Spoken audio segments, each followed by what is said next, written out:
Hey everybody, welcome to Swananova, North Carolina.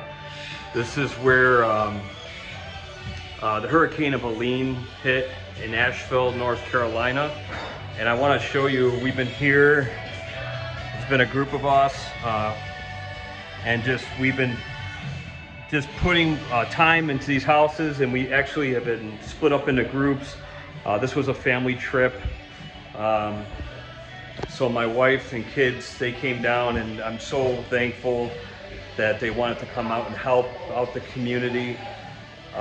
This area got massively flooded, and I want to show you guys a little bit.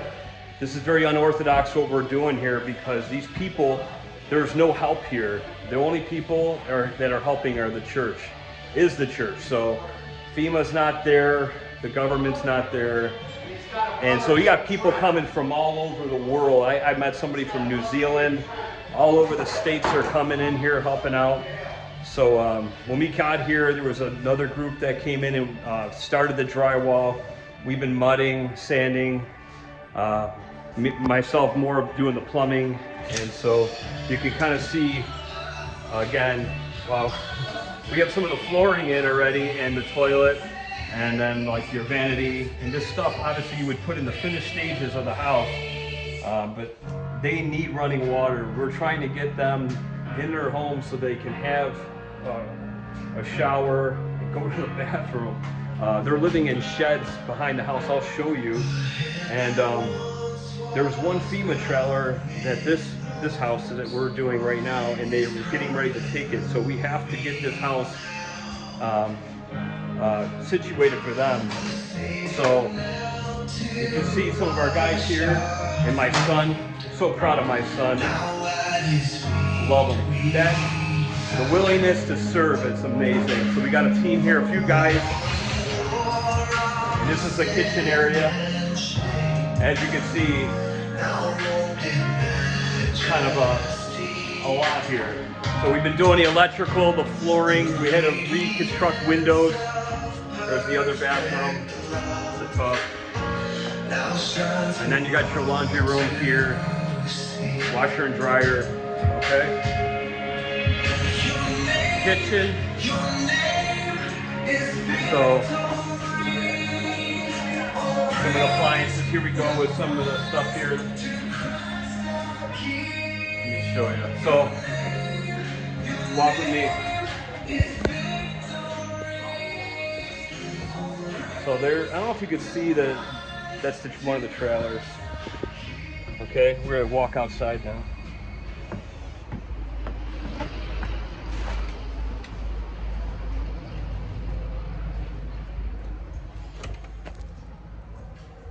Some of my brothers right here.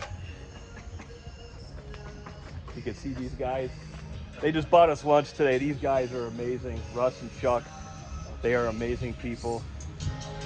So, just showing you right here, that shed right there, there's actually no electricity whatsoever, no plumbing or anything. There's actually that's it. They're staying in that thing right there until some of the people are, and the other are going to be in that trailer, which they're going to take.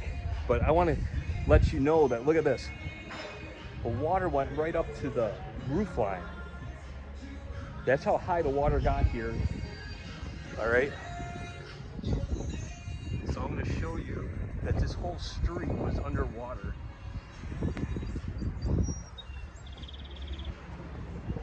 All right. You can take a look. If you take a look at, I don't know if you guys could see this, but the mud that's in this car. Can you guys see that? I hope you can. This is unbelievable. But there used to be a house over here, and you can see, as you can see my finger, that the water came over from the other side of that road and came over here, wiped out this house. Okay, but you can see the whole street. Okay, look, at FEMA's not here. Like I said earlier, it's really just church groups helping out. And I want to share a quick story with you. And maybe about 5 or 6 houses down the road, Hey, brother. God bless you, man. Yep. So yeah, people are just, we prayed with that brother right there, and just a lot of new friends. But you could see these houses in this street. It's pretty bad. It's like I said, the water level went right up to the roof line, and I can show some pictures. But I want to share a story with you. So maybe about, like I said, 7 or 8 houses over there, down on the same side as where I'm working. There was the water came in, and there was a father and son. They went to the back of the house, and there was a door and a window, and the water got up so quick that the father was trying to open the door. He could not do it, and basically it went right down to the 18-year-old son. They had 4 inches of breath left. The water went up, and there was it, 4 inches of breath, and the son was able to get that window open so they can swim out and get up on the roof. It's to my understanding that it rained like for 3 days prior straight, and it really taxed the reservoirs, and so they had to make a decision to open them up. So when they opened it up, of course, it allowed more water to come down these mountains. And then, of course, the storm hit, which was like 30 to 40 inches of rain, and it came rushing down here. And it was to my knowledge that there was a couple trailers that actually, they tipped, and it created a dam. And the water got so high from the trailers that it just came over the trailers, and then it just poured into this area. And so devastation actually wiped out this whole house. There was a house here, and of course it's gone. So this is an actual site that we've been working at for the last few days to get this family back into this house. There's other groups that are about half an hour, 40 minutes away, doing other sites, rebuilding. The stories are just amazing. Bibles have been handed out, gospel's been spread, and just loving on people, praying with people. And I just want to share this one last story. There's several, and these testimonies just keep coming in, but this one is really devastating. This was at another site. It was called Edwards site. Again, it's probably like maybe 35 minutes to an hour away. And it was another area that got hit by the mudslides really, really bad. They ended up, there was 13 people in this family, and long story short, when that mudslide came in, it wiped out the neighbor's house, and the neighbor's house ran into this family of 13 and wiped them all out except for one. They had one survivor, and it was a 5-year-old kid. Oh.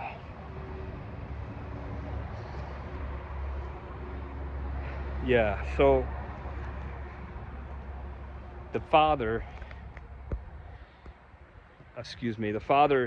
he ended up putting his hand over his son's mouth when it came through, and by doing that, it saved him. When the mud came, he was able to breathe, and yeah, the kid lost his whole family. 5 years old. How we know this story is the aunt survived, and she told us the story not me personally, but to another group. That's the devastation that's happening here. So I'm just so thankful for my family that they wanted to come and serve to me. Ever since Katrina happened, Katrina changed my life, and I'd like to do some videos on Katrina, because that really changed my life to want to serve, and just try to be more Christ-like. I fail every day, okay? I make mistakes, whatever, but I try to strive to be as Christ-like as possible. and to serve, and to where my wife and my daughter, they're back at the camp right now, and they're handing out supplies to locals, and they're tired. They've been working just along with there's about 30 of us. There's another group from Virginia, and so we met up with them and just meeting new friends and new people. I've talked to people from New Zealand and people all over the place, and it's been a really amazing time here. So I just want to give you an update that I just really love the point that my kids, they wanted to serve. My daughter, I know, and my wife, they're working hard. My son, as you've seen, being a servant, I think that's what it's all about. No, I don't. I'm sorry, they're in the house. On the radio, remember, buddy? Oh, yeah. So anyway, yeah, I got to get back to work, but I wanted to give you a quick update that I want to leave you with joy, okay? If you want to experience joy in your life, I would, if you guys are thinking about maybe serving and wanting to serve in a capacity, helping out, this is an amazing opportunity. There is so much need. You hear on the radio and the TV, a big storm happens, okay? And then it's a big deal for a few weeks. And then the next thing happens in another state, and then this place is forgotten. This place is devastated. They need help. They need help in a massive way. We have now fires are coming in, and we're being surrounded by fires on top of this. But I want to leave you with joy. So joy is, the acronym for joy is Jesus first, others second, and yourself last. And the world today kind of teaches you, like, take care of yourself and do that, and but when you put Jesus first in your life, okay, and you will see divine appointments happen in your life like you've never seen before. All he's asking you to do is step out in faith, okay? And it doesn't matter if you're equipped. I can't do. It's just having the willingness heart to want to serve. It's the biggest thing. And yeah, you're gonna have to get a little uncomfortable, okay? And I get it. But just know that if you want to experience the complete peace and joy, it's not about us. It's really about him, okay? And so it's joy is Jesus first, others second, yourself last. And if you can do that, you will experience joy in your life. And I want to encourage you, just pray. If you could pray for the team, there's about 15 of us. We're getting ready to wrap up here. It's been the long hours. We've been, the conditions haven't been ideal, but we don't care, because it's really, again, not about us. It's really about this community and just loving on this community. We've been praying with people, just loving on them, and I want to leave you that I miss you guys. I hope you're doing well, and we'll be back soon. But I just want to, I just want you to just pray for, if you can, out of a second of your time, if you can pray. I also have another prayer request. Of many of you know my good friends Pete and Rachel Rue. I just found out that, not found out, Rachel has been struggling, and I don't have an update for today. I haven't talked to Pete, but I believe she's headed for hospice. It's not good. Rachel's a dear friend. She's really, again, a lot of us, we've had many studies, Bible studies with Pete and Rachel. They're such Bereans, and I'm so thankful for her. I'm going to keep continuing to pray for a miracle. But the last time I talked to Pete, he said it did not look good, and she's going to be headed to hospice most likely. So please keep them in your prayers, and just continue to pray for the wonderful people. I love the people of the South. Man, just the people are so friendly here. It's incredible. Not to say that maybe there's, it's just different down south, I can tell you. We were able to experience just a few hours ago some Southern barbecue.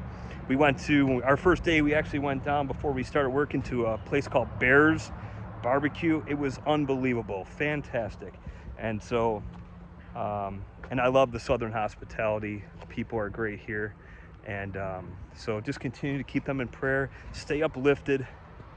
I know it's hard. It's hard for me, you know, and again, my heart breaks for this community. So I love you all and have a good day.